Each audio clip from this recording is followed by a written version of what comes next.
Hello, so I am very tired right now, but as YouTube dictates, I have to make a video every 3 days or I'll have to, commit suicide to prevent dishonouring my family name. So I guess I'm just gonna talk about random tips for new game developers or things that I wish I knew when I was just starting out making games. So obviously the first one, which I've said like a million times and so has everybody else, start with a small project, and that's important because if you start with something big, you're going to get demoralized and you're not going to want to do it anymore. Sort of an extension of that, I don't think there's much value in recreating another game. Some places say, hey, recreate Pong or recreate Breakout or something, one of the classics. And that's also going to demoralize you because you're stuck spending however long that'll take remaking that. And that already exists, so it's not really stimulating your brain all that much, and I don't know if that's actually useful for you, because you want to get a taste for game development. Well, a part of that is keeping yourself stimulated sufficiently so that you can continue without, getting bored or whatever. If you want to make games, make something original. I mean, game design is a thing, but it's a lot easier to at least design something even if it's rubbish and make it as long as it's small. And if you do that right, it'll work out for you and you'll have a really good time. But I think making another game, I remade like half of Pong when I was just starting out, but I got kind of bored, so I gave up.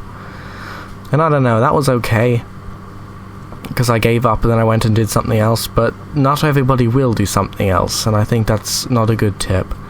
So let's see, other tips. Don't worry about what tools you're using. Obviously the engine wars are ongoing, supposedly.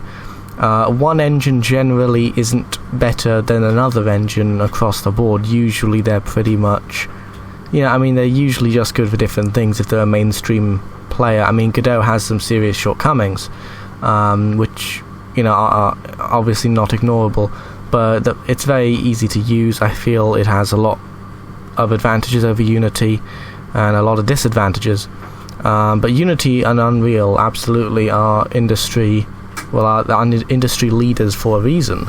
It's because they are pretty much at the top of their game when it comes to anything that a game developer might realistically need, So another tip I have is that if you want to make a game on your own, which I'm sure a lot of people will be doing, especially when starting out, you want to have a one-man project.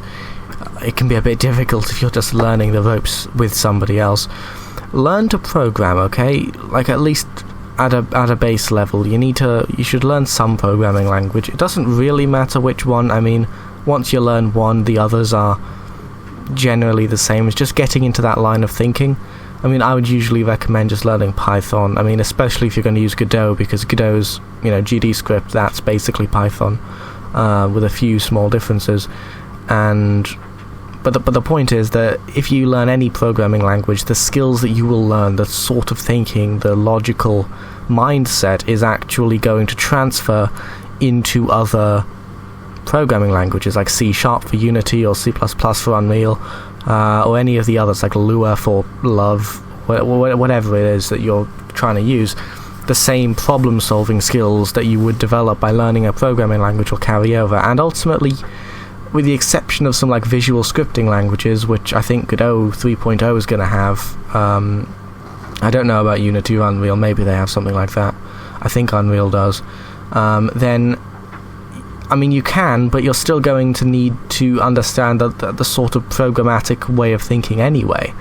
And you're really putting a burden on yourself that you could have avoided if you, just learned to program in the first place.